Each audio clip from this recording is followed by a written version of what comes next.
তো সবাই খুব ধ্যান সহকারে শুনবেন, কেননা ভক্তের কথা আর ভগবানের কথা একই।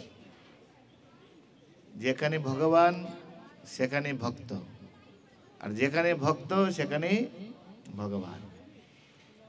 ভগবান ছাড়া ভক্তের কোনো মাহাত্ম্য নেই, আর ভক্ত ছাড়া ভগবানের কোনো মাহাত্ম্য নেই।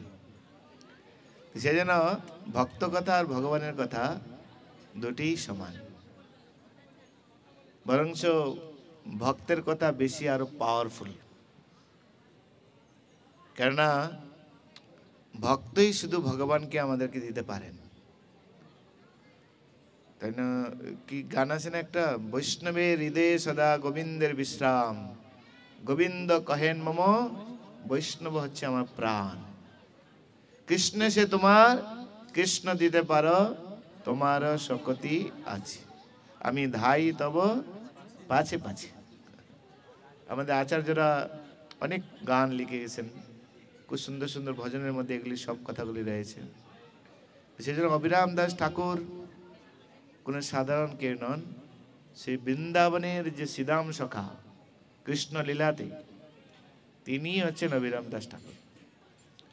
এই লীলা আমরা এখানে আলোচনা করব, আমার যতটুকু মনে আছে সেভাবে আপনাদের সঙ্গে আলোচনা করব।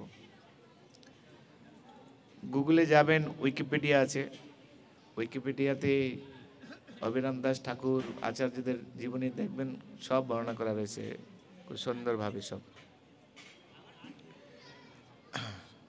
আমরা এক এক করে অবিরাম দাস ঠাকুরের ইতিহাস চর্চা করার চেষ্টা করব, এবং সেখান থেকে কিছু শিক্ষা আমাদের জীবনে আমরা নেওয়ার চেষ্টা করব। তাহলে আজকের দিন এখানে বাইরের লোক আনন্দ করার জন্য, সেই পিকনিক করার জন্য জঙ্গলে যায়, তারপরে পাহাড় পর্বত ঝর্ণা, ওখানে গিয়ে কী পাবে? কিন্তু আমরা এখানে এসেছি, ভগবানের সান্নিধ্য, গোপীনাথজিও রয়েছেন, আর গোপীনাথ হচ্ছেন আমাদের ইষ্টদেব। কৃষ্ণ ভক্তির তত্ত্ব অনুসারে তিনটি লেয়ার রয়েছে, সম্বন্ধ, অভিধেয়, প্রয়োজন। আমি জানি না কতটুকু বুঝতে পারবেন আপনারা, মন চঞ্চল, সবাই এদিকে তেদিকে তাকাচ্ছে, খোলামেলা জায়গা তো, কতটুকু আমরা বুঝতে পারবো আমি জানি না। তো যারা ধ্যান সহকারে অচঞ্চল মনে যারা স্থির হয়ে শুনতে পারবেন তাদের লাভ হবে, এটুকু বলতে পারছি। সেই জন্য শোনার চেষ্টা করবেন, ঠিক আছে? তার পূর্বে আমরা একটু ভগবানের কাছে প্রার্থনা নিবেদন করি। ওম জ্ঞানাতিমিরান্ধস্য জ্ঞানাঞ্জন শলাকয়া চক্ষুরুন্মিলিতং येन তস্मै শ্রী গুরুবে নমঃ। নমো ওম বিষ্ণুপদায় কৃষ্ণপৃষ্ঠায় ভূতলে শ্রীমতে ভক্তিবেদান্ত স্বামিনিতি নামিনে। নমস্তে सरस्वती देवे गौरवाणी प्रचारिणे निर्विशेष शून्यवादीं पाश्चात्यदेशतारिणे। वंशा कल्पतरुभ्यश्च कृपा सिन्धुभ्यैव च पतितानां पावनेभ्यो वैष्णवेभ्यो नमो नमः। नमो महावदन्नाय कृष्ण प्रेम पदायते कृष्णाय कृष्ण चैतन्य नाम्ने गुरुतिसे नमः। श्रीमान रास रसारंभी वंशी वट ततस्थित कर्षण वेणुर शनैर गोपीर गोपीनाथ श्रीहस्ते न। हे कृष्णा करुणा सिंधु दीन बंधु जगतपते गोपीश गोपिका कंत राधा कंत नमस्तुते। तप्त कांचन गौरांगी राधे वृंदावनेश्वरी वृषभानुसुते देवी प्रणमामि हरिप्रिये। नीलाचल निवासाय नित्याय परमात्मने बलभद्र सुभद्रावं जगन्नाथाय ते नमः। बिंदाय तुलसी दिव्यै प्रियाय केशवस्य च विष्णु भक्ति प्रदेवी सत्यवती नमो नमः। जय श्री कृष्ण चैतन्य प्रभु नित्यानंद श्री अद्वैत गदाधर शिवासादि गौर भक्तवृंद।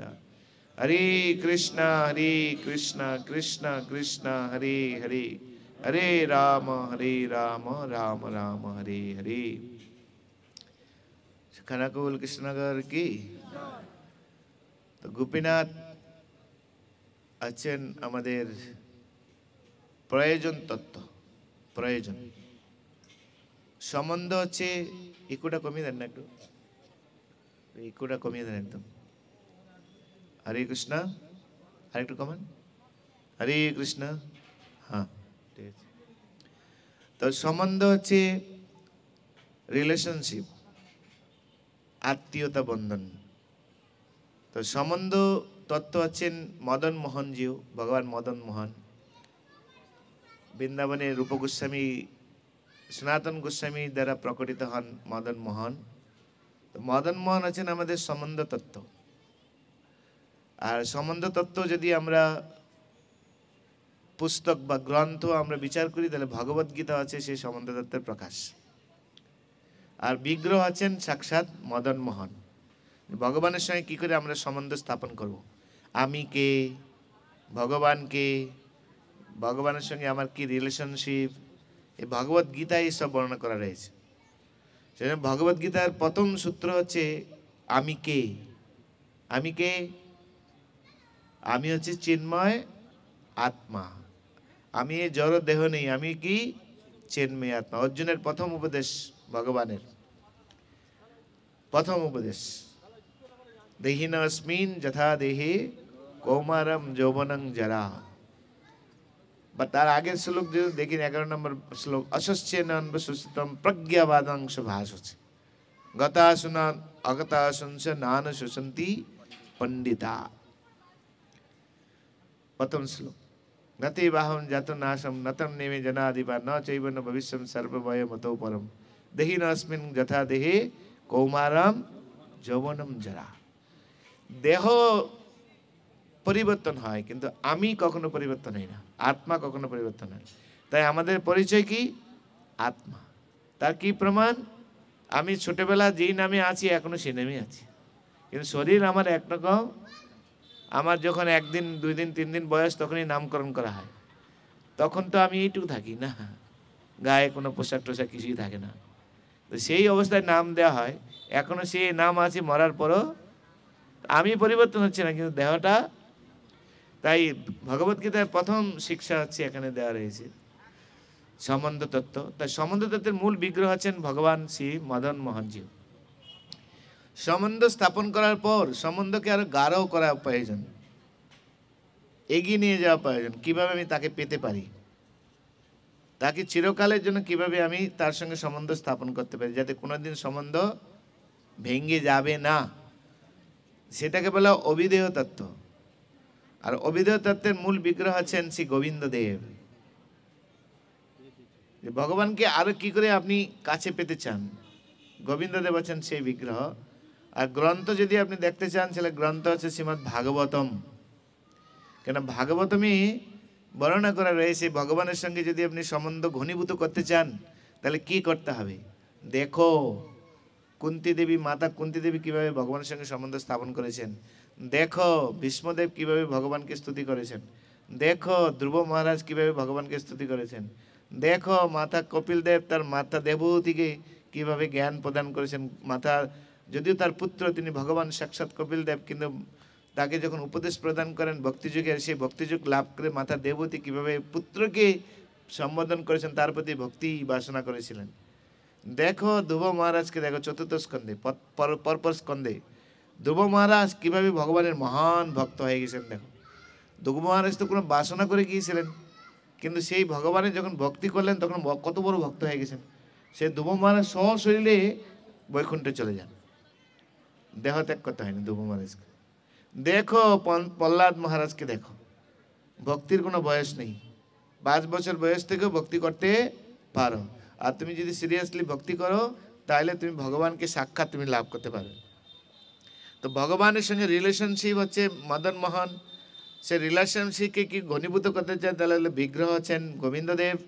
আর তার যে মূল গ্রন্থ হচ্ছে ভাগবতম, যেখানে এই সমস্ত কাহিনীর মাধ্যমে, লীলার মাধ্যমে বহু শিক্ষা আমাদেরকে প্রদান করেছেন, ভগবানের সঙ্গে কি করে ভক্তিকে আরো ঘনীভূত করা যায়। ভগবানের ভক্তিকে যখন আমরা ঘনীভূত করতে পারবো, তখন কোনো বাধা আমাদেরকে ভক্তিপথ থেকে বিচ্যুত করতে পারবে না। নাহলে কিছুদিন পরে পুরানো মুখ কমই দেখা যায়, হ্যাঁ, সব নতুন মুখ দেখতে পাচ্ছি।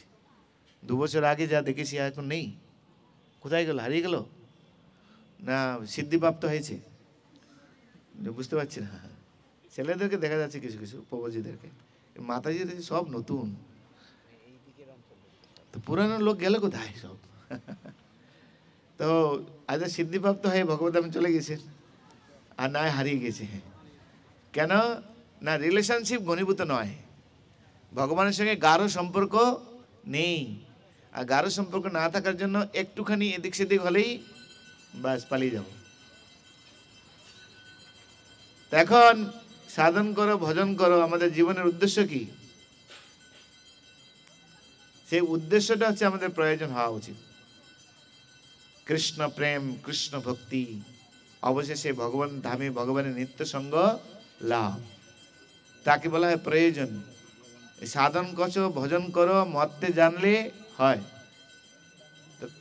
যেরকম আমি ভক্তি বা যেরকম আমি ভজনা করবো সারা জীবন, অন্তিমে সেরকম আমাদের ভাবের উদয় হবে, আর সেই অনুসারে আমাদের গতি হবে। তো আমাদের গতি হওয়া উচিত কৃষ্ণ ভক্তি ভালো করে করে, কৃষ্ণ প্রেম দ্বারা দ্রবীভূত হয়ে গোলক বৃন্দাবনে ভগবানের নিত্য সান্নিধ্য লাভ করা, যাকে বলা হয় প্রয়োজন কৃষ্ণ প্রেম, কৃষ্ণ ভক্তি, শুদ্ধ কৃষ্ণ ভক্তি। আর এই শুদ্ধ কৃষ্ণ ভক্তি, কৃষ্ণ প্রেমের মূর্ত বিগ্রহ হচ্ছেন গোপীনাথ। শ্রী রাধা গোপীনাথ জিও কে, যা হচ্ছে আমাদের প্রয়োজন। গোপীনাথকে লাভ করা হচ্ছে আমাদের অন্তিম প্রয়োজন। গোপীনাথ যিনি আছেন গোপীদের নাথ, প্রভু, মালিক, স্বামী, সবকিছু গোপীনাথ। তো গোপীনাথকে লাভ করা আছে আমাদের অন্তিম লক্ষ্য। তো কিভাবে আমরা পেতে পারি? তার জন্য গ্রন্থ হচ্ছে চৈতন্য চরিতামৃত। এই চৈতন্য চরিতামৃত যখন আমরা পড়ব, এই কৃষ্ণ প্রেম কি জিনিস চৈতন্য মহাপ্রভু নিজে আচরণ করে সব দেখিয়েছেন। আমাদের গোস্বামীরা দেখিয়ে গেছেন, রূপ গোস্বামী, সনাতন গোস্বামী, রঘুনাথ দাস গোস্বামী, অভিরাম দাস ঠাকুর, নিত্যানন্দ প্রভু, সার্বভৌম ভট্টাচার্য থেকে শুরু করে কে কৃষ্ণ প্রেম পায়নি, এই সব বর্ণনা করে দেওয়া আছে। তো সেই সমস্ত গ্রন্থ আমরা যদি পড়ি, সেই অনুসারে যদি জীবনযাপন করি, তাহলে গোপীনাথের প্রতি আমাদের প্রেম জন্মাবে। আর এই গোপীনাথ চালাকি করলে হবে না। গোপীনাথের সঙ্গে গোপীনাথের প্রেম করতে গেলে আপনাকে পণ্ডিত হতে হবে না। কি হতে হবে? সরল ভক্তি হতে হবে, সরল ভক্তি। আপনারা এখান থেকে আপনার যাবেন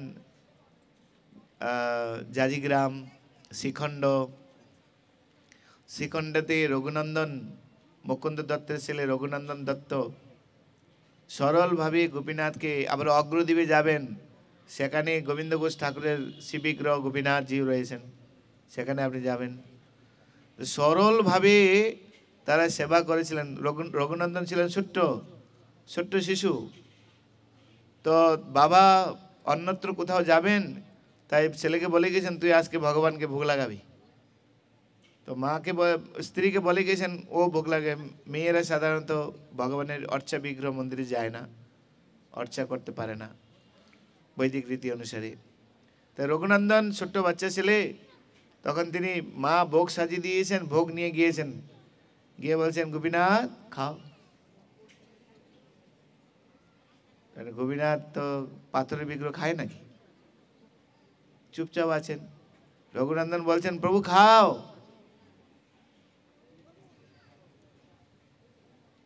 খাচ্ছে না। কি ব্যাপার? বাবা প্রতিদিন তোমাকে খাওয়ায়, আমি ছোট বলে তুমি খাবে না? প্লিজ দয়া করে খাও। তো রঘুনাথের এরকম সরল আরতি দেখে এই গোপীনাথ সঙ্গে সঙ্গে খাওয়া শুরু করে দিয়েছিল। এত সরল ভক্তি দেখে গোপীনাথ একদম পুরো চেটে পুটে সব খেয়ে নিয়েছে। খালি প্লেট নিয়ে মায়ের কাছে গিয়েছেন, মা বলছেন প্রসাদ কোথায় রে? গোপীনাথ খেয়ে নিয়েছে।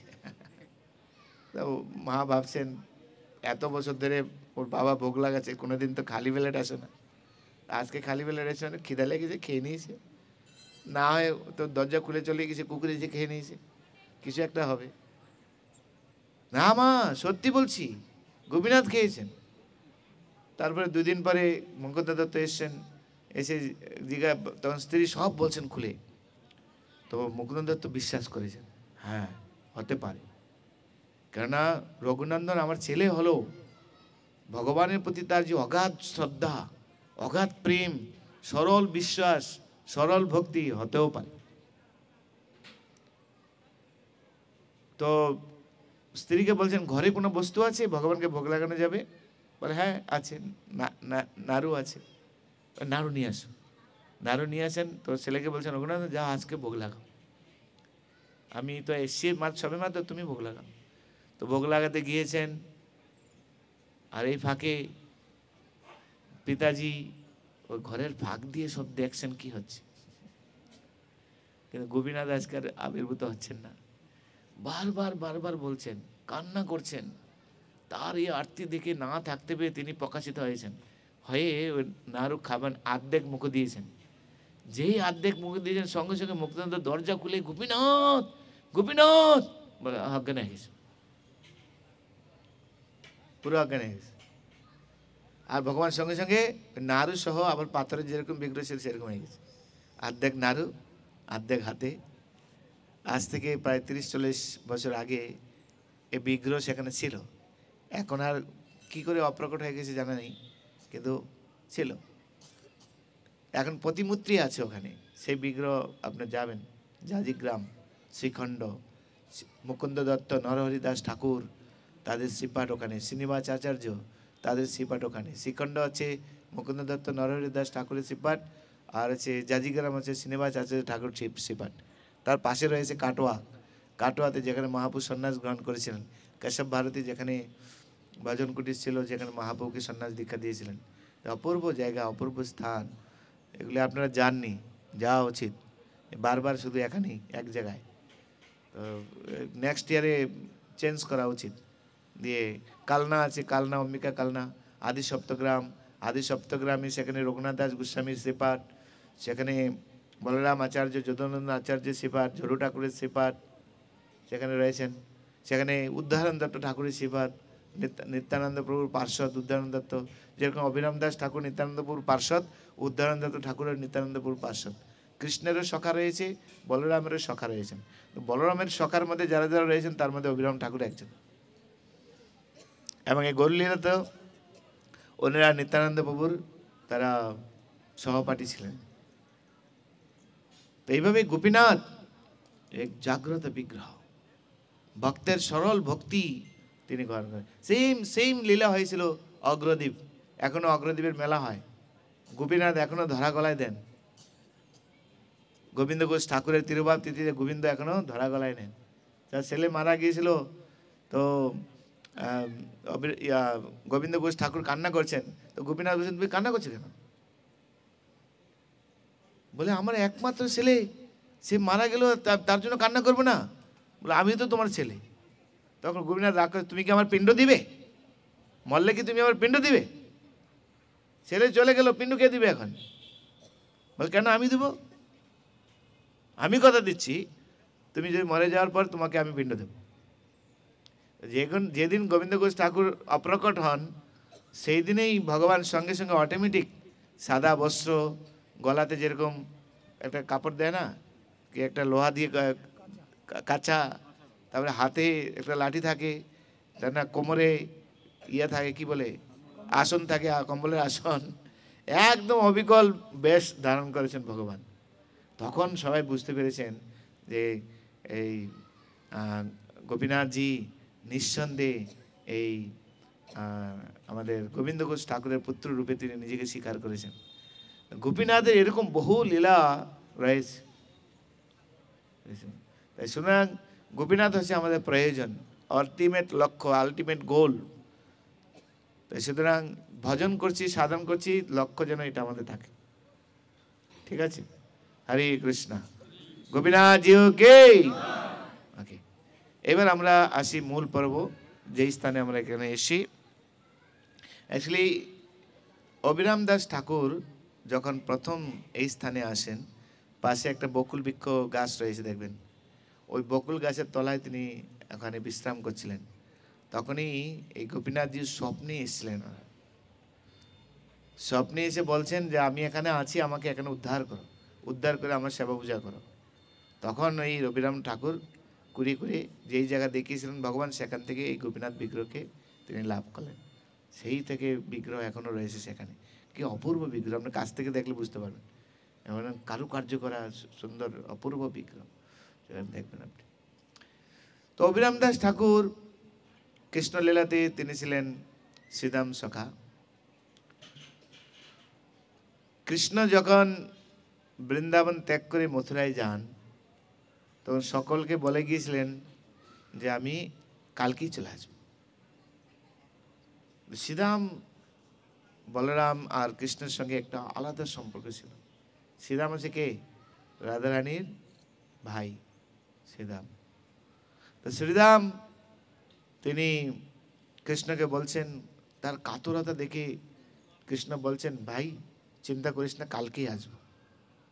শ্রীরাম বলছেন, দেখো কৃষ্ণ বলরাম, আমি এখানেই অপেক্ষা করছি, না আসা পর্যন্ত আমি এখানে থাকবো। ওই যে কৃষ্ণ বলে গিয়েছেন, আর আসেননি। শ্রীরাম কিন্তু এখানেই বসেছিল, আর সেই থেকে বসে আছেন কলিযুগ পর্যন্ত। 5000 বছর গত হয়ে গেছে, তবু ওখানে আছেন উনি।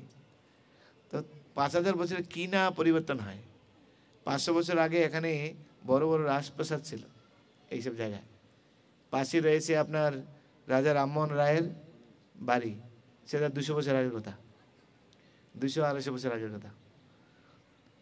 তার আগে 500 বছর এখানে সিপাট ছিল, সিপাট। এখানে নিত্যানন্দ প্রভু এসেছিলেন, এখানে মহাপ্রভু এসেছিলেন। গৌরাঙ্গ বাড়ি বলে একটা জায়গা রয়েছে, কি জায়গাটার নাম? গৌরাঙ্গপুর। গৌরাঙ্গপুরে মহাপ্রভু এসেছিলেন। কার সিপাট ওইটা? বাসুদেব ঘোষ। তো বাসুদেব ঘোষের মেইন সিপাট হচ্ছে এখন আপনার তমলোকে। তমলোকে ওনার সমাধি সব কিছু ওখানে আছে, ওইটা হলো মেইন জায়গা। বাসু ঘোষ তাহলে জন্ম মনে হয় এখানে তাহলে। আচ্ছা, এনিওয়ে 2 জায়গায় হতে পারেন, কিন্তু বাসু ঘোষ ঠাকুর যখন তিনি চৈতন্য মহাপ্রভুকে দর্শন করার জন্য যখন তিনি মানে এমনভাবে আকুল হয়েছে, 2 বাসুদেব হতে পারে, তাহলে কোন বাসুদেব দেখতে হবে বিচার করে। মাধব ঘোষ হতে পারে, দ্বিমত আছে। বাসুদেব ঘোষ যখন চৈতন্য চৈতামিতে, চৈতন্য ভাগবতে ভক্তি রত্নাকর বর্ণনা অনুসারে যখন মহাপ্রভুর সঙ্গে দেখা করার জন্য তিনি যখন পুরীধামে যাচ্ছিলেন, যেই তমলোকে গিয়েছিলেন, তখন সংবাদ পান মহাপ্রভু অপ্রকট হয়ে গেছেন। আর মহাপ্রভুর বিরহে থাকতে পারবেন না বলে তিনি মাটি খোঁড়া শুরু করেন, নিজে নিজে সমাধি দিয়ে দেবেন। আর সেই সময় গৌরাঙ্গ মহাপ্রভু সেখানে আবির্ভূত হয়ে তাকে দর্শন দিয়ে বলেন, তোমাকে আমি আমার অপূর্ব বিগ্রহ দিচ্ছি, তুমি আরাধনা করো আর এখানেই ভোজন করো, তোমাকে আর পুরী যেতে হবে না। তো সেখান থেকেই উনি সেখানেই থাকেন এবং সেখানে ভোজন করতে করতে সেখানেই অপ্রকট হন বাসু ঘোষ ঠাকুরের সিপাট। তো বাসু ঘোষ, মাধব ঘোষ এরা সব আত্মীয় ভাইয়ের মধ্যে রয়েছেন। তো সে হতে পারে বা মাধব ঘোষের মধ্যে হতে পারে, অর্থাৎ বাসুদেব ঘোষ আর অন্য কিছু দেখেন। তো এই স্থান দেখুন কত পবিত্র। মহাপুর যারা পার্শ্বদ, তাদের বসবাসের স্থান ছিল এখানে। আজ থেকে 500 বছর আগের থেকে এই স্মৃতিজড়িত এই স্থান। তো অবিরাম সেই যে কৃষ্ণ বলেছেন যে কালকে আসবো, কাল আসবো, কাল কাল আসে বলে আর না ফিরিল কালা, এরকম একটা গান আছে না? কালা বলে গিয়েছিল, কানাই বলে গিয়েছিল, মানে কেউ কালা বলে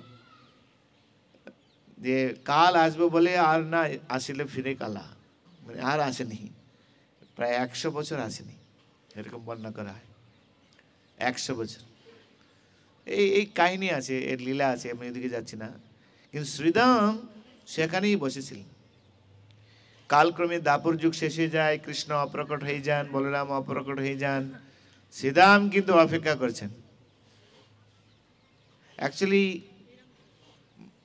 ভক্ত যারা, তারা সাধুগুরু ভগবান, সাধুগুরু বৈষ্ণব আর ভগবান, সাধু শাস্ত্র গুরু আর ভগবান, এই চারের প্রতি তাদের অগাধ বিশ্বাস থাকে, অগাধ বিশ্বাস থাকে। কৃষ্ণ বলেছেন কালকে আসবেন, মানে কালকে আসবেন, তার জন্য আমি অপেক্ষা করব। আসুক বা না আসুক ওনার কাজ, কিন্তু আমার কাজ কি? অপেক্ষা করা। এটা হচ্ছে ডিভোশন, ভক্তি হচ্ছে এখানেই।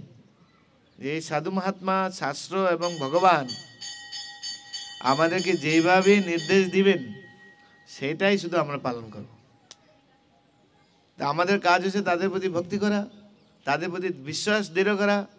এখন উনি আমার সঙ্গে কী আচরণ করেন সেটা ওনার ব্যাপার। আমার কাজ কি শরণাগত হওয়া, আমার কাজ কি সম্পূর্ণ শরণাগতি, সারেন্ডার, সম্পূর্ণ বিশ্বাস। আর মহাপ্রভু কিন্তু সেটাই আমাদের শিখিয়েছেন। শিক্ষাষ্টকের শেষ শ্লোক কি আছে? আশ্লিষ্যবা পাদরতান পিনুষ্টুমাম অদর্শনান মর্মহতাম করোতু বা যথা তথা বা বিদধাতু লম্পট মত প্রাণনাথস্তু সয়েব না পরহ। হে প্রভু, তুমি আমাকে পেষণ করো, তুমি আমাকে দলিত করো, তুমি আমাকে পরিত্যাগ করো, তুমি আমাকে প্রত্যাখ্যান করো, তুমি যাই করো, তুমি আমার নাথ।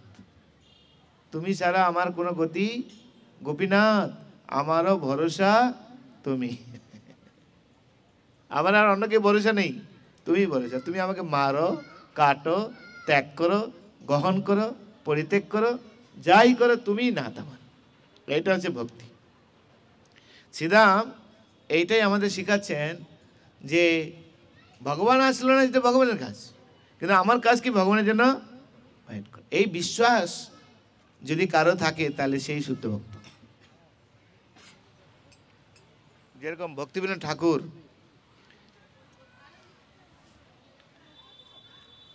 ভক্তিবিনোদ ঠাকুর গান লিখেছেন। এই গানগুলি সব ভক্তিবিনোদ ঠাকুর লিখেছেন যে মারবি রাখবি যো ইচ্ছা তোহারা, নিত্য দাসপতি তোয়া অধিকারা।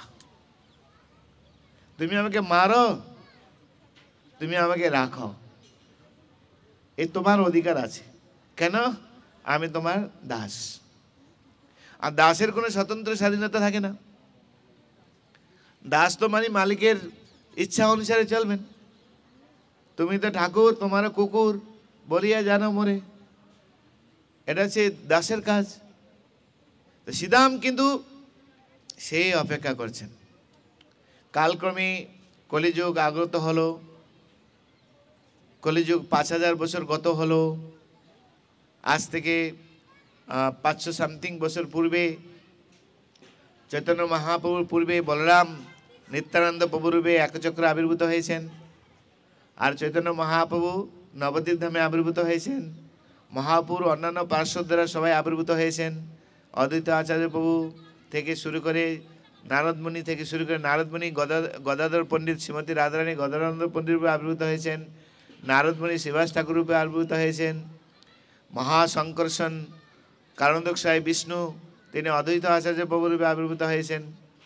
সমস্ত পার্শ্বদ পিতামাতা থেকে শুরু করে গুরুজন থেকে শুরু করে সার্বভৌম ভট্টাচার্য বৃহস্পতি তিনি আবির্ভূত হয়েছেন। সবাই সমস্ত মহাপুর পার্শ্বদরা আবির্ভূত হয়েছেন।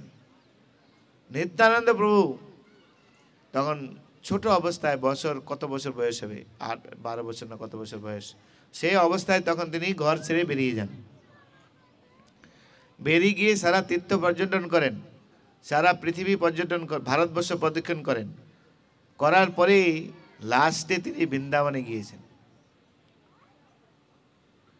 তো বৃন্দাবনে গিয়ে সব জায়গায় খুঁজছেন কৃষ্ণ কোথায়, কিন্তু কোনো মন্দিরে গিয়ে কৃষ্ণকে আর দেখতে পাচ্ছেন না।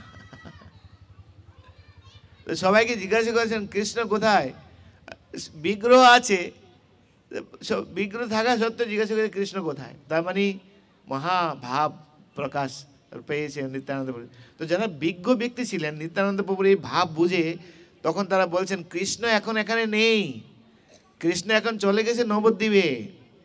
যদি কৃষ্ণকে পেতে চাও তাহলে নবদ্বীপে চলে যাও। তো নিত্যানন্দ বলছে তাহলে নবদ্বীপে যেতে হবে আমাকে। তখন নিত্যানন্দপুর মনে চলে এসছে শ্রীদামের কথা। তাহলে শ্রীদাম তো ওখানে আমাদের জন্য অপেক্ষা করছেন, তাই যাই, তাকে জাগাই, আগে তাকে জাগাই, তাকে নিয়ে যাই একসঙ্গে।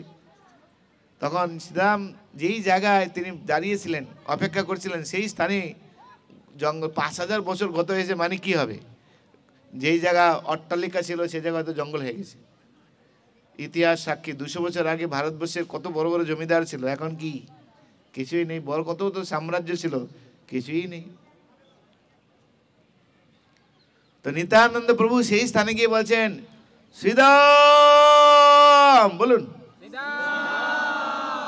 শ্রীদাম, শ্রীদাম। তো শ্রীদামের আওয়াজটা খুব পরিচিত পরিচিত মনে হচ্ছে। শ্রীদাম যে বহুদিন পরে এই আওয়াজ শুনছি, এ তো বলরামের আওয়াজ। তখন ওই গুহা হয়ে গেছে, মানে তপস্যা করতে করতে, অপেক্ষা করতে করতে পুরো গুহার মতো হয়ে গেছে। তো জেগে বেরিয়েছেন, বেরিয়ে দেখছেন এটা পিচ্ছি একটা ছেলে ডাকছে, শ্রীদাম। বলে, তুই কে? বলে, আমি বলরাম। বলরাম? বলরাম তো আমার সমান ছিল, তুমি? বলে, শ্রীদাম, কাল অতিক্রম হয়ে গেছে, যুগ পরিবর্তন হয়ে গেছে, এখন হচ্ছে কলিযুগ। কলিযুগ চলছে, কলিযুগে সবাই বেটে বেটে হবে। শাস্ত্রে বর্ণনা করা রয়েছে, কলিযুগ এমন একদিন আসবে যে কলিযুগে ওই বেগুন গাছে বেগুন তুলতে গেলে আপনাকে আতসি ব্যবহার করতে, আতসি বলে তো, আতসি ব্যবহার করতে হবে। গাভীগুলি হয়ে যাবে ছাগলের মতো, ছোট্ট ছাগলের মতো হয়ে যাবে, গাভীগুলি হয়ে যাবে ছাগলের মতো। কলিযুগ হবে। এখনো দেখা যায়, বাংলাদেশে দেখা যায় এখন 36 ইঞ্চি মোল্লা সেই প্রবচন দিচ্ছে, 36 ইঞ্চি এরকম পাওয়া যায় এখন। আজ হবে, কলিযুগ হবেই, এগুলো হবেই। বলে, শ্রীদাম এখন কলিযুগ। বলে, তুমি বলরাম কি করে মানবো? বলে, তুমি বলো কি করে মানবে? বলে, বলরাম যখন, আমি আর বলরাম যখন দৌড়াতাম, তো শুধুমাত্র বলরাম আমাকে ধরতে পারতো, আর কেউ আমাকে ধরতে পারতো না। তা আমি এখন দৌড়াবো, এই তো বলরাম তো পিচ্ছি, আর শ্রীদাম হচ্ছে অনেক লম্বা। তা আমি দৌড়াবো, যদি তুমি আমাকে ধরতে পারবো তাহলে বুঝবো যে তুমি বলরাম। বলে, হয়ে যাক, বেট হয়ে যাক। ঠিক আছে। তো শ্রীদাম আর বলরাম দুইজন ছুটছেন, দৌড়াচ্ছেন। আর মানে শ্রীদাম তো অনেক লম্বা, বলরাম তো বেটে। ওই অল্প একটু যাওয়া, মানে গিয়েছেন, ধরে ফেলেছেন। যেই ধরে ফেলেছেন তখন বলছেন, হ্যাঁ। তখন বলছে, চলো। বল, কোথায়? বল, কৃষ্ণ এখন আর বৃন্দাবনে নেই, কৃষ্ণ এখন নবদ্বীপে চলে গিয়েছে, সেখানে আমরা যাব। কিন্তু আমি এই শরীরে কি করে যাব? বলে, চিন্তা নেই, আমি এখনই অপারেশন করছি তোমাকে। বলরাম সেই নিচু হয়েছেন, একটু কাঁধে হাত দিয়েছেন, কাঁধে একটু চাপ দিয়েছেন, যে একটু চাপ দিয়েছেন কলিযুগের মানুষ হয়ে গেছে, উইদাউট অপারেশন। একটু ব্লাড নির্গত হয়নি, কোনো রকম হাড্ডি বাদ দিতে হয়নি, পুরো কলিযুগের অভিরাম ঠাকুর বলে দিয়েছে। অভিরাম ঠাকুর নাম দেন চৈতন্য মহাপ্রভু, পরবর্তীতে চৈতন্য মহাপ্রভুর নাম দেন অভিরাম।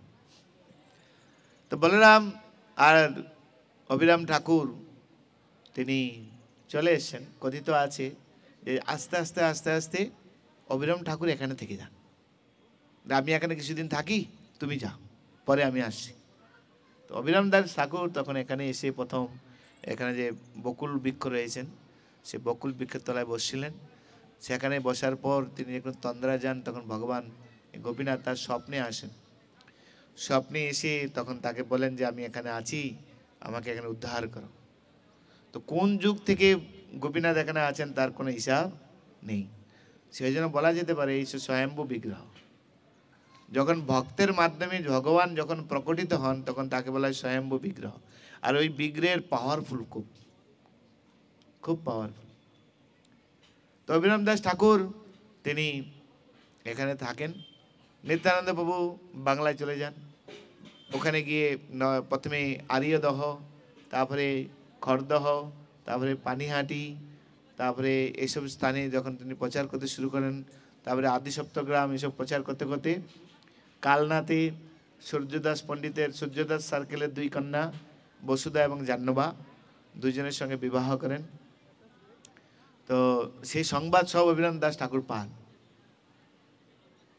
প্রথম সন্তান যখন জন্ম হয়েছে তখন অভিরাম দাস ঠাকুর তিনি গিয়েছেন ওখানে নিত্যানন্দ প্রভুর ছেলেকে দেখার জন্য।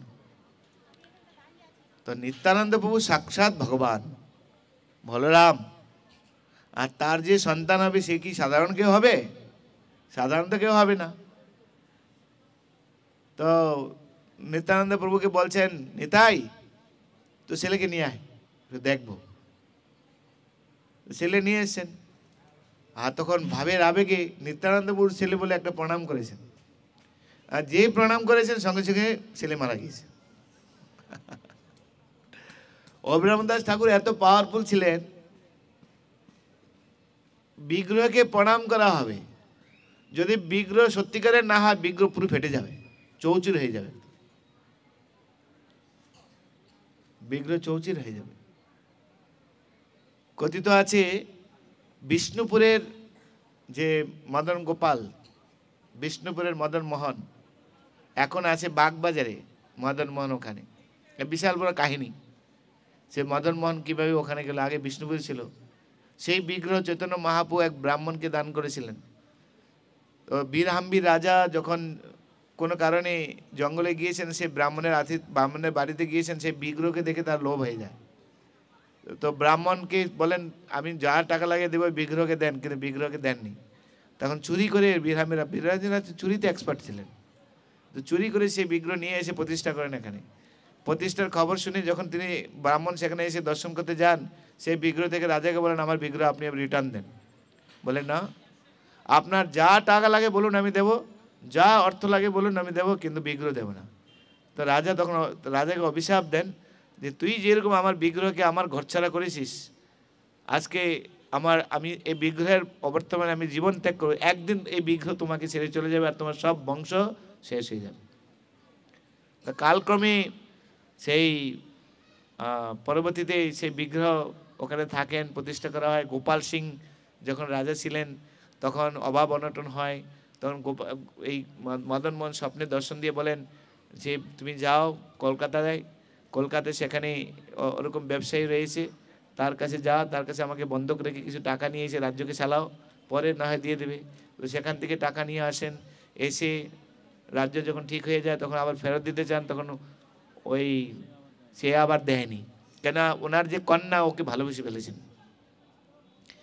মদন মোহনকে এত ভালোবেসে মদন মোহনকে ছাড়া চলবে না, তো চালাকি করে তখন উনি দুটো বিগ্রহ তৈরি করেছেন। তখন ওনাকে বলছেন আপনার যে বিগ্রহ আপনি সেটা নিয়ে যান। তো ওই যেহেতু ব্রাহ্মণের অভিশাপ ছিল বিগ্রহ সুখ পাবে না, তখন সে ভুল করে অন্য বিগ্রহকে নিয়ে চলে গিয়েছিলেন। বিগ্রহ আবার স্বপ্নে বলছেন তুই নকল বিগ্রহ নিয়েছে, আসল বিগ্রহ ওখানে আছে। সেই থেকে আসল বিগ্রহ ওখানে আছেন।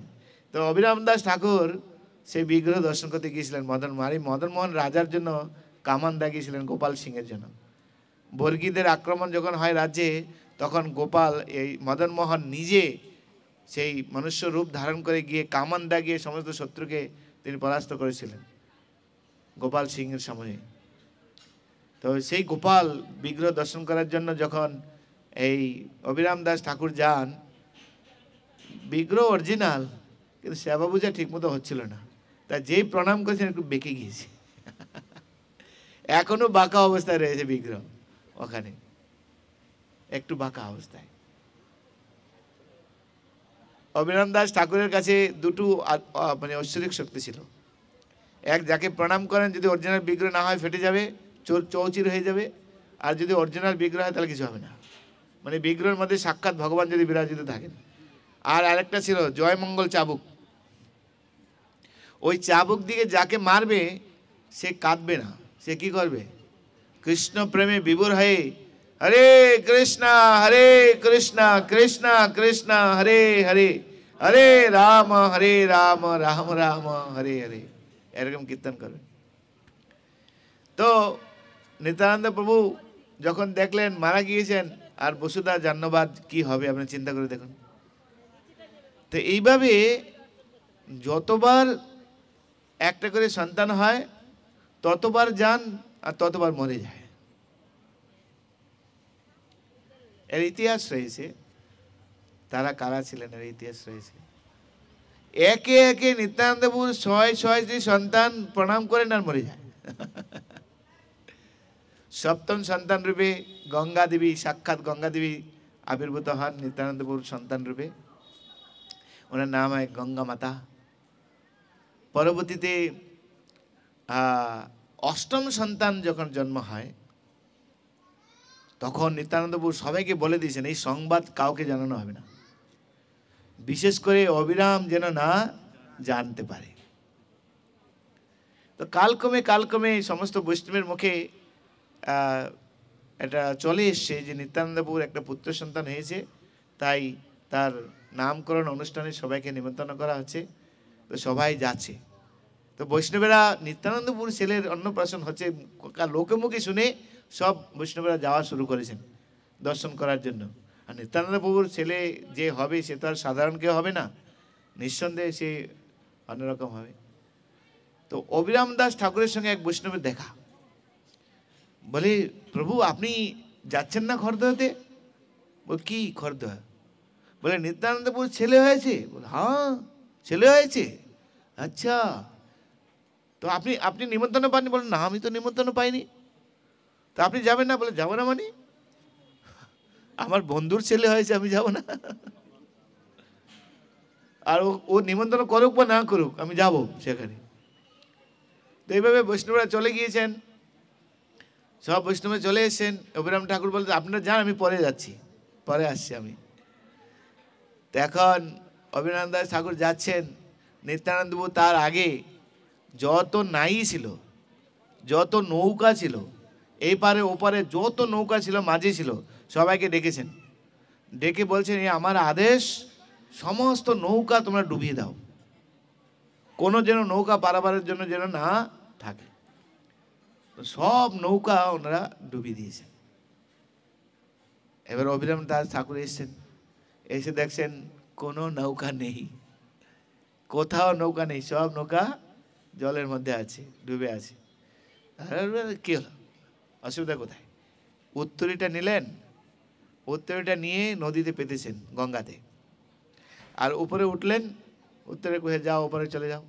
আর উত্তরী ভেসতে ভেসতে চলে যাচ্ছে। নিতাই গৌর প্রেমানন্দে, হরি হরি বল। তো ভাসতে ভাসতে ওপারে চলে গেছে। ওপারে চলে গিয়ে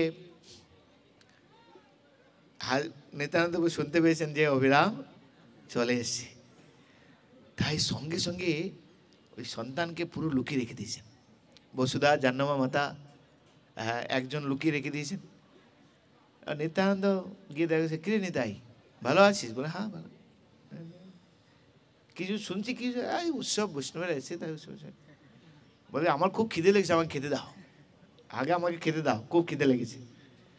তখন খাবার নিয়ে আসলেন, কিন্তু ওখানে একটা ঐশ্বর্য প্রকাশ করেছেন, যত প্রসাদ নিয়ে আসছেন সব ভেনিস, পুরো প্রসাদ। আগে কে ছিল?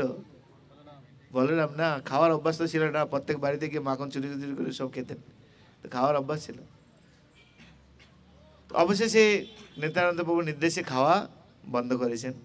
বন্ধ করার পরে আসমন করেছেন, আসমন করার পর, নিতাই তো ছেলেকে নিয়ে আয়। এখন কেউ, সব বৈষ্ণব চুপচাপ, কেউ একটা কথা বল, যাকে যাকে জিজ্ঞাসা করছে, না নিমন্ত্রণ করেছেন এসছি, ছেলের কথা আর কেউ বলছে না। তো অভিরাম ঠাকুর বলছেন, নিতাই কোথায়? তো ছেলেকে নিয়ে আমি একটু দেখবো, দর্শন করব। এখন অভিরাম ঠাকুর বলেছেন, সেটা আর ফেলতে পারছেন না, কি করবেন? এখন বসুধা, জাহ্নবা মানে বুক ধরপর করছে, কি হবে আবার যদি মরে যায়। তো এবার যখন ছেলেকে নিয়ে আসছেন, অভিরাম দাস ঠাকুরের সামনে রাখলেন, প্রথমবার প্রণাম করলেন। প্রথমবার প্রণাম করলেন, বাচ্চা কিটকিট করে হাসছে। দ্বিতীয়বার প্রণাম করছেন, আরও হাসছে। তৃতীয়বার প্রণাম করছেন, আরও হাসছে। আরও বেশি করে প্রণাম করছেন, কিচ্ছু হচ্ছে না। এভাবে নাকি কয়েকবার প্রণাম করেছেন। আর কয়েকবার প্রণাম করার পর যখন দেখছেন যে বাচ্চার আর কিছু হচ্ছে না, তখন অভিরাম দাস ঠাকুর তার স্তুতি করতে শুরু করলেন। কারণ মহাপ্রভু বলেছিলেন নিত্যানন্দ প্রভুকে যে তুমি বাংলায় যাও, সেখানে গিয়ে বিবাহ করো। নিত্যানন্দ প্রভু খুব দুঃখ পেয়েছিলেন মহাপুর এই কাজের জন্য। বলি তুমি কত নিষ্ঠুর, তোমার সঙ্গে আমি থাকছি, তোমার কি অসুবিধা? বলে তুমি যদি এখানে থাকো বাংলা কি উদ্ধার করবে? আমি তো সন্ন্যাস নিয়ে চলে আসলাম, তুমি যদি এখানে পড়ে থাকো তো বাংলা কি উদ্ধার করবে? আমরা কি জন্য এখানে এসেছি, তাই তোমাকে যেতেই হবে। বলে প্রভু তোমার কত বিচিত্র লীলা, তুমি ছিলে গৃহস্থ, গৃহস্থ ধর্ম ত্যাগ করে তুমি সন্ন্যাস গ্রহণ করলে, আর আমি হচ্ছি সন্ন্যাসী, আমি তো বিবাহ করিনি, আমি সন্ন্যাসী, আমি ঘুরে বেড়াই, অবধূত আমাকে সবাই বলে, আর তুমি আমাকে বলছো সন্ন্যাস ধর্ম ত্যাগ করে বিবাহ করেছ। বলে না নিতাই, তুমি আমি যখন থাকবো না তো তোমার গৃহে আমার এক মহান পার্শ্বদের আবির্ভাব হবে, আমাদের দুইজনের অবর্তমানে সারা বাংলা সে উদ্ধার করবে। আর সেই প্রভুকে নাম জানেন কি নাম? বীরভদ্র গোসাই। বীরভদ্র প্রভু কে? বীরভদ্র প্রভু আবির্ভূত হলেন। আর যতবার প্রণাম করছেন কিছু হচ্ছে না, যতবার প্রণাম করছে হাসছেন, যতবার প্রণাম করে হাসছেন। এই অভিরাম দাস ঠাকুর এত পাওয়ারফুল ছিল, এরকম পাওয়ারফুল। আরেকবার অভিরাম দাস ঠাকুর তিনি যান শ্রীখণ্ডতে। শুনেছেন মুকুন্দ দত্তের একটা ছেলে হয়েছে রঘুনন্দন, আর এই রঘুনন্দন খুব পাওয়ারফুল, খুব পাওয়ারফুল। ভগবানের প্রতি তার অগাধ প্রেম, অগাধ বিশ্বাস। সে সাক্ষাৎ গোপীনাথকে আবির্ভূত করে তার মাধ্যমে ভোজন করিয়েছে। সে কত পাওয়ারফুল হবে। তো অভিরাম দাস ঠাকুর যখনই কোনো একজন এরকম মহান বৈষ্ণব পুত্রের কারো সংবাদ পেতেন বা বৈষ্ণবের সংবাদ পেতেন, সেখানে যেতেন। যখন শুনতেন কোথাও দেবদেবী মন্দির, সেখানেও যেতেন। যদি সাক্ষাৎ দেবী সেখানে মানে জাগ্রত না হতেন, তাহলে বিগ্রহ পুরো ফেটে চৌচির হয়ে যেত, এই জন্য প্রণাম করতেন। কেন অভিরাম ঠাকুর হচ্ছেন সাক্ষাৎ শ্রীধাম, আর শ্রীধাম হচ্ছেন ভগবানের অন্তরঙ্গ সখা, নিত্য পার্শ্বদ। তো তারা কাউকে প্রণাম করবে, সে প্রণাম যদি কেউ নিতে পারে নাকি, যদি সে পাওয়ারফুল না হয়? স্বাভাবিক। আর রঘুনন্দনের ক্ষেত্রে তাই। মুকুন্দ আর নরহরি সরকার, নরহরি সরকার আর মুকুন্দ সরকার, ওনারা দুই ভাই। নরহরি সরকার হচ্ছেন ছোট আর মুকুন্দ সরকার হচ্ছেন বড়। তো মুকুন্দ সরকার মানে প্রফেশনালি তিনি বৈদ্য, মানে কবিরাজ, টোটকা চিকিৎসা করতেন। টোটকা কোন কৃষ্ণপ্রেমী। মহাপ্রভু যখন তিনি পুরী ধামে যান, তখন মুকুন্দ দত্ত মহাপ্রভুর সাথে ছিলেন। মহাপ্রভু যখন সেই গয়াতে পিণ্ডদান করে কানের নাটশালাতে কৃষ্ণ বিগ্রহ দর্শন করে যখন তার অষ্টসাত্ত্বিক বিকার প্রকাশিত হয়, সেই মনের দুঃখে, সে মনের বিরহ, কৃষ্ণ প্রেমের বিরহ, সেটা ভক্তদেরকে বলার জন্য যে ভক্তদের ডেকেছিলেন, সেখানে মুকুন্দ নরহরি দুজন ছিলেন। সেখানে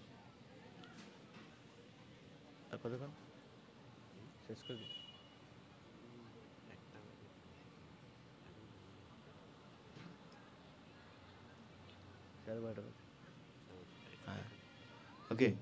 তো মুকুন্দ, তিনি মহাপ্রভু বলছেন, মুকুন্দ তুমি যাও, ঘরে যাও, তুমি গিয়ে বিবাহ করো, নরহরি সরকার আমার কাছে থাকুক। নরহরি সরকার খুব সুন্দর গান গাইতে পারতেন, খুব ভজন গাইতে পারতেন, খুব সুন্দর। নরহরি দাস ঠাকুর ভক্তি রত্নাকর গ্রন্থ লিখেছেন মহাপুর লীলার উপরে, এবং মহাপুর পার্শ্বদের অনেক কিছু রয়েছে নরহরি সরকার। তো মুকুন্দ দত্ত বিবাহ করতে চাননি, কিন্তু মহাপ্রভু বলছেন তুমি যাও বিবাহ করো। কেন না, আমার এক মহান পার্শ্বদ তোমার পুত্ররূপে আবির্ভূত হয়ে কৃষ্ণ ভক্তের শিক্ষা সারা জগতে প্রচার করবে। আর বিবাহের জন্য তোমাকে কোথাও যেতে হবে না, কোনো ঘটকের কাছে যেতে হবে না, তোমাকে কৃষ্ণের ইচ্ছাতে তোমার বিবাহ সম্পন্ন হবে। সেখানে রঘুনন্দন তার পুত্ররূপে জন্মগ্রহণ করার পর যখন চারিদিকে সেই কথা ছড়িয়ে যায়, তো অভিরাম দাস ঠাকুর এখান থেকে যান। যেই শ্রীখণ্ডে পা রেখেছেন, সারা শ্রীখণ্ডবাসীর কাছে সংবাদ চলে এসে অভিরাম ঠাকুর এসেছেন। তো যার ঘরে ঘরে মোটামুটি বাচ্চা ছিল, তারা ঘর থেকে লক করে, ভিতর থেকে লক, বাইরের থেকে তালা দিয়ে ভিতরে গিয়ে চুপচাপ বসে আছে। আর রঘুনন্দনের মা বাবাও তাই। মুকুন্দ দত্ত তার মা রঘুনন্দনকে পালিয়ে রেখে দিয়ে ওখানে বাড়ি থেকে তালা দিয়ে চলে গেছেন। এবার রঘুনন্দনের বাড়িতে গিয়ে যখন দেখছেন, গিয়ে দেখেন ঘর থেকে তালা দেওয়া, তো অভিরাম ঠাকুর খুব দুঃখ পেলেন। কত আশা নিয়ে আসলাম, এক মহান বৈষ্ণবকে দর্শন করব, সেই বৈষ্ণবকে দর্শন করতে পেলাম না, হায় হায় হায় কি হবে আমার গতি। এই দুঃখে গিয়ে ওখানে একটা জায়গা রয়েছে, কি ভাটপাড়া নাকি বলে, ভাটপাড়া, বড়ডাঙ্গি, সরি ওর নাম হচ্ছে বড়ডাঙ্গা। ও বড়ডাঙ্গা বলে একটা স্থানে গিয়ে, যেখানে চৈতন্য মঙ্গল রচনা হয়েছিল, সেই স্থানে চৈতন্য মঙ্গল, লোচন দাস ঠাকুর চৈতন্য মঙ্গল গ্রন্থ রচনা করে ওই স্থানে, এবং নরহরি সরকার ঠাকুর যেখানে ভজন করতেন, সে বড়ডাঙ্গিতে গিয়ে বসে তিনি জপ করছেন, হরে কৃষ্ণ কৃষ্ণ কৃষ্ণ হরে হরে, হরে রাম রাম রাম হরে হরে, এরকম জপ করছেন। এদিকে কি হয়েছে, রঘুনন্দন সকলের অলক্ষ্যে চলে এসছেন। কেউ বুঝতে পারেননি যে রঘুনন্দন কিভাবে আসলো। ঘর তালা দেওয়া আছে, সব তালা দিয়ে ভিতরে আছেন, কিন্তু আরেক ঐশ্বরিক শক্তিতে মনে হয় তিনি চলে এসে তখন এই অভিরাম দাস ঠাকুরের সঙ্গে তখন তিনি দর্শন করেন, অভিরাম দাস ঠাকুরকে দর্শন করেন। তো অভিরাম দাস ঠাকুর রঘুনন্দনকে দর্শন করে অষ্টসাত্ত্বিক বিকার তার প্রাপ্ত হয়েছেন। তিনি সঙ্গে সঙ্গে রঘুনাথকে প্রণাম করেন, রঘুনাথও প্রণাম করেন। রঘুনন্দন আর দুইজন কয়েকবার প্রণাম হয়, যখন প্রণাম হয়ে কিছু হচ্ছে না তখন বুঝলেন হ্যাঁ এই অরিজিনাল বৈষ্ণব, এই কোনো রকম দোষ ত্রুটি নেই। তাই দুইজনকে আলিঙ্গন করেন, আর ওখানে দুইজন কীর্তন করতে শুরু করেন। এরকম কীর্তন হয়েছিল বলা হয়, রঘুনাথের পায়ের নুপুর, রঘুনন্দনের পায়ের নুপুর খুলে গিয়ে 12 কিলোমিটার দূরে আকাইহাটি বলে একটা জায়গা রয়েছে, সেখানে গিয়ে পতিত হয়, 12 কিলোমিটার দূরে। তো সেই স্থান এখনো আছে, নুপুর কুণ্ডু বলা হয় তাকে। নুপুর সেখানে এসে পতিত হয়েছে। তাহলে রঘুনন্দন এবং অভিরাম দাস ঠাকুর দুইজন কিভাবে নৃত্য করেছিলেন সেখানে, সেই স্থান এখনো রয়েছে সেই স্থানে। ওকে, তো এইভাবে আমরা দেখতে পাই যে অভিরাম দাস ঠাকুর এক পাওয়ারফুল বৈষ্ণব। গুরু মহারাজ বলেন যে কি বলে, অদ্ভুত প্রচারক। শুধু চাবুক মারতেন, ওনার হাতে যে জয়মঙ্গল চাবুক ছিল, আপনি কৃষ্ণ প্রেম পেতে চান, এটা চাবুকে বাড়ি খাবেন, কৃষ্ণ প্রেম আপনার হয়ে যাবে। তো এরকম চাবুক মেরে মেরে সবাইকে ভক্তবাণী দিয়েছেন, শুধু চাবুক মেরে দিয়ে। মাঝে মাঝে যখন নিত্যানন্দপুর সঙ্গে কীর্তন করতেন, কীর্তনের ভাবে এরকম চলে আসতেন যে 16 হাত লম্বা একটা বাঁশ, ওই বাঁশটাকে নিয়ে বাঁশি বাজানো শুরু করে দিয়েছেন, আর বাঁশি বাজতে শুরু করে দিয়েছে। কিরকম অদ্ভুত! আর অদ্ভুত হবেন না কেন? কারণ কৃষ্ণ লীলাতে উনি ছিলেন শ্রীদাম, আর দাপর লীলাতে তিনি শ্রীদাম, আর কলিযুগে তিনি হচ্ছেন অভিরাম দাস ঠাকুর। তো সেই জন্য সেই অভিরাম দাস ঠাকুরের শ্রীপাঠে আমরা এসছি, তার শ্রীচরণী, সেটাই আমাদের প্রার্থনা করা উচিত। তিনি কৃষ্ণের একজন অন্তরঙ্গ সখা এবং বলরামের নিত্য পার্শ্বদ। শ্রীদাম দুই দিকে আছেন, কৃষ্ণের দিকেও আছেন, আবার বলরামের দিকেও আছেন। তাই সুতরাং পাওয়ারফুল আচার্য আমাদের। তো এইভাবে অভিরাম দাস ঠাকুর এইসব অদ্ভুত অদ্ভুত লীলা বিলাস তিনি এই জগতে সংসারে করেন, এবং বহু লীলা রয়েছে তার আরও। আমাদের সময় খুব সংকীর্ণ, তা আমরা এখন সমাপ্তি করছি এখানে অভিরাম দাস ঠাকুরের লীলা। শুধু এইটুকুই আমি নিবেদন করব যে আমরা অত্যন্ত ভাগ্যবান, আমরা ভাগ্যবতী। চৈতন্য মহাপ্রভুর এই আন্দোলনে আমরা যোগদান করেছি। ইসকন কোনো সাধারণ সংস্থা নয়। ইসকন যে তৈরি হবে ছিল ভক্তি সিদ্ধান্ত সরস্বতী ঠাকুর জানতেন।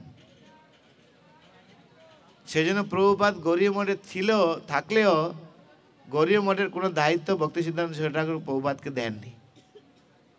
বম্বে মন্দিরের প্রেসিডেন্ট বানানোর জন্য সবাই চাপ দিয়েছিলেন ভক্তি সিদ্ধান্ত সরকার ঠাকুর।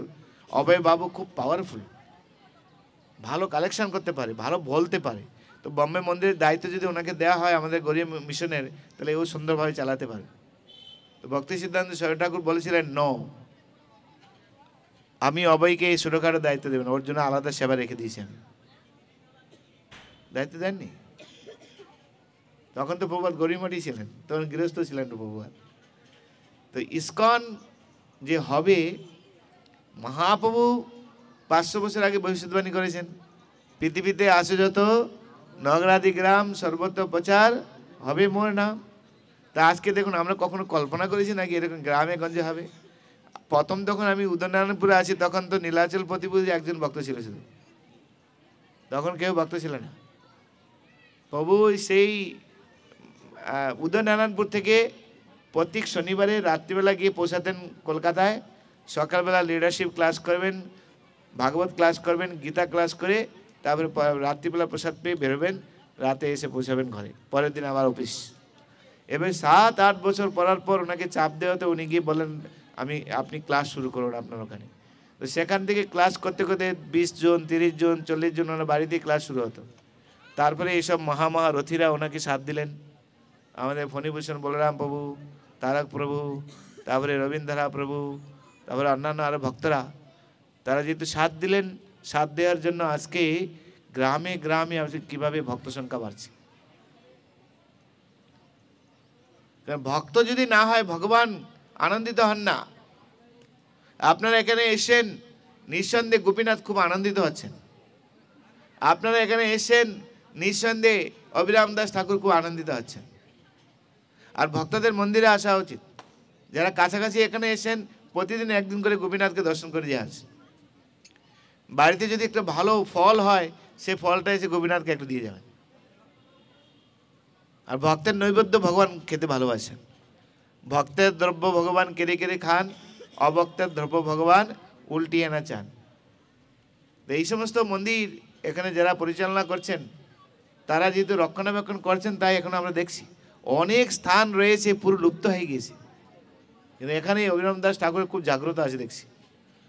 কেন না? ভক্তবৃন্দ এখানে আসছেন। আর আপনার ইসকনের ভক্ত হয়েছেন মানে গোপীনাথ তো আমাদের প্রাণধন না, গোপীনাথ হয়েছেন আমাদের প্রাণধন। আমরা উদয়নারায়ণপুরে গোপীনাথ মন্দির প্রতিষ্ঠা করব ওনার স্মৃতি উপলক্ষে। কেন সে উদয়নারায়ণপুর টাউন, ওখান থেকে এখানে অনেকে আসবে না, তো সেখানে ওনার স্মৃতিতে আমরা ওখানে বসবো। আর এখানে এইদিকে গোপীনাথ আছেন, আর ওইদিকে গোপীনাথ থাকবেন। পুরো হাওড়া আর হুগলি আমরা কভার করবো গোপীনাথকে দিয়ে। তো সেজন্য ভগবান খুব খুশি। তা ইসকন যে হবে, ইসকন যে আসবে, তারা নগরাদি গ্রামে যে প্রচার করবেন, এই প্রভুপাদ 500 বছর আগে ভবিষ্যৎবাণী করেছেন। কিন্তু আমরা কতটা গ্রামে গিয়েছি, কতটা লোকে ভক্ত করতে পেরেছি আমরা কিন্তু আপনি ধরুন খানাকুল কৃষ্ণনগরে যারা, কতজন এখানে খানাকুল কৃষ্ণনগরের লোক আছেন? কয়জন প্রপার খানাকুলের এখানে কতজন আছে? হাত তুলুন, হাত তুলুন।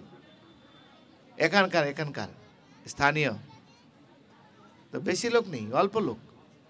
কয়জন? পার্সেন্টেজ দাঁড়াবেন না, কোনো পার্সেন্টেজের মধ্যে পড়বেন না আপনারা।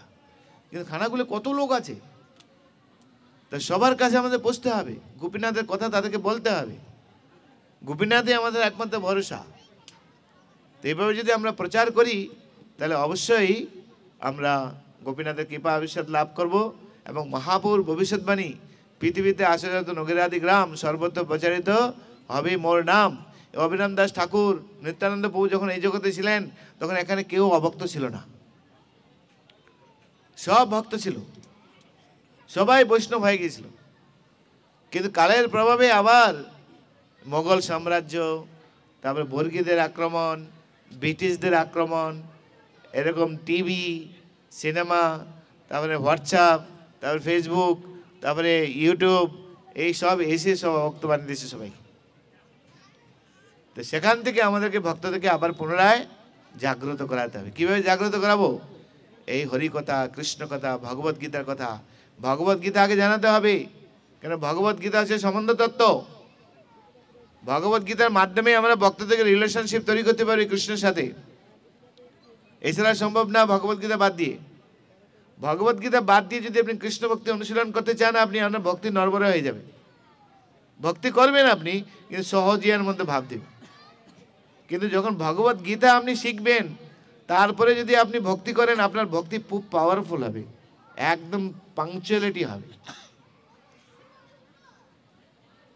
আপনি দেখবেন মায়াপুরে যান, ইস্কন মন্দিরগুলিতে যান, দেখুন আপনি কি হাজার হাজার লোক ইস্কন মন্দিরে আসছে। কিসের জন্য? কেন? ভগবানকে আমরা সুন্দর সেবা করি। যেহেতু ভগবানকে সুন্দরভাবে সেবা করা হয়, তো ভগবানের প্রতি সবাই আকর্ষণ করে নিয়ে আসবেন ভগবান, আর সেটাই কিন্তু হচ্ছে। সেই জন্য আপনারা ভক্তি করুন, গোপীনাথের সেবা করুন। গোপীনাথ খুশি হলে সারা জগৎ ভক্ত হয়ে যাবে। তো এইভাবে সবার দায়িত্ব যে আপনারা এভাবে সুন্দরভাবে এগিয়ে চলুন। আর যারে দেখো তারে কহ, কৃষ্ণ উপদেশ আমার আজ্ঞায় গুরু হইয়া তারই দেশ। অবিরাম দাস ঠাকুর সারা জগৎকে কৃষ্ণময় করার জন্য কত কত ভ্রমণ করেছেন উনি। নিত্যানন্দ প্রভু, অবিরাম দাস ঠাকুর, তারা কত ভ্রমণ করেছেন, দ্বারে দ্বারে গিয়ে সবাইকে কৃষ্ণ ভক্তির প্রচার শিক্ষা দিয়েছেন। এখন ওনারা নেই, আপনারা যেহেতু কৃষ্ণ ভক্ত, তাই আপনারা ওনাদের প্রতিনিধি। সেই জন্য আপনাদের কর্তব্য সমাজের সমস্ত স্তরের লোকদেরকে কৃষ্ণ ভক্তিতে এগিয়ে নিয়ে যাওয়ার জন্য সহায়তা করা। কৃষ্ণ ভক্তি লোকের এটা জন্মসিদ্ধ অধিকার। প্রত্যেকের মধ্যে ভক্তি রয়েছে। যেরকম একটা ছোট্ট শিশুর মধ্যে জলে সাঁতার কাটার প্রবণতা রয়েছে, তাকে জলে নামান তাহলে সে সাঁতার কাটতে পারবে। যদি জলে না নামায় কোনোদিন সাঁতার শিখতে পারবে না। তেমনি ভগবানের প্রতি প্রেম, ভগবানের প্রতি ভালোবাসা সকলের রয়েছে, কিন্তু যদি প্রপার ওয়েতে না করা হয় তাহলে কিন্তু পাওয়া যাবে। তাই এই ভগবত গীতার শিক্ষা, ভক্ত সঙ্গ হরিনাম, এটাই হচ্ছে আমাদের মূল চাবিকাঠি। সেই জন্য গীতা পাঠচক্র সেই উদ্দেশ্যে স্থাপন করা হয়েছে। গ্রামে গ্রামে আমাদেরকে আরও পাঠচক্র স্থাপন করতে হবে, যেখানে আসবে ভক্তরা, এসে কৃষ্ণ কথা শুনবে, শুনে ভক্তরা তাদের জীবনকে এগিয়ে নিয়ে যাবে, গোপীনাথের চরণে তাদের জীবনকে উৎসর্গ করবেন। তো এভাবে আমরা সবাই মিলে এগিয়ে যাই আর গোপীনাথের কৃপা আশীর্বাদ লাভ করি। হরে কৃষ্ণ কৃষ্ণ হরে হরে, হরে রাম রাম রাম হরে হরে। শ্রী শ্রী রাধা গোপীনাথ জিও কে, শ্রীল অবিরাম দাস ঠাকুর কে, গৌর প্রেমানন্দে। হরি হরি বল।